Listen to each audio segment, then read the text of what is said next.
দাফনের পরদিনও হাদির কবরের পাশে ভক্ত অনুসারীরা। কেউ এসেছেন ফুল হাতে, কারো আবার অশ্রুসিক্ত চোখ। অনেকেই দূরে দাঁড়িয়ে দুহাত প্রসারিত করে করছেন দোয়া।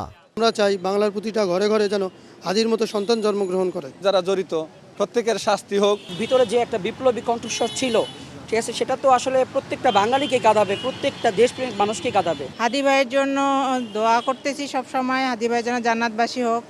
তারা বলছেন কবরে শায়িত হাদির চেয়েও শক্তিশালী চলে যাওয়া হাদির চেতনা।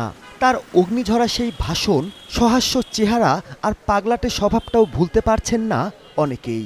সামনে যে আমরা দুই ভাই মিলে একত্রে অনেক কথাবার্তা বলি এবং বাংলাদেশকে নিয়ে আমাদের চিন্তা ভাবনা শেয়ার করি।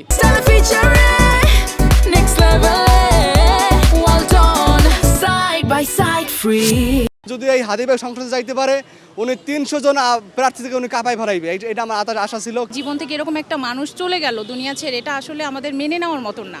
ভারতীয় আধিপত্যবাদের বিরুদ্ধে ওনার যে সংগ্রাম ছিল, আল্লাহ তাআলা যেন ওনার এই সংগ্রামকে যেন আমরা এটা পূরণ করতে পারি। এর আগে হাদির কবর জিয়ারত করেন জামায়াত আমির। এ সময় হাদির হত্যাকারীদের দ্রুত গ্রেপ্তারের দাবিও জানান তিনি। এই দেশ, এই জাতির জন্য আমাদের সর্বোচ্চটুকু দিয়েই আমরা লড়ে যাব ইনশাআল্লাহ। এবং আমরা আশাবাদী এই জাতি ইনশাআল্লাহ সব ধরনের ফেসিবাদের কবল থেকে মুক্ত হবে। এদিকে হাদি হত্যার প্রতিবাদে জাতীয় প্রেস ক্লাব সহ নানা জায়গায় সভা সমাবেশ ও বিক্ষোভ মিছিল করেছে ছাত্রদল সহ নানা সংগঠন। ওসমান হাদির মৃত্যুতে তীব্র প্রতিক্রিয়া হয়েছে সাধারণ মানুষের ভিতরে।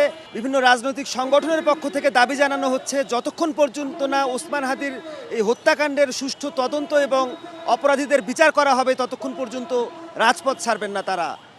Mahmudul Hasan, star news, Dhaka.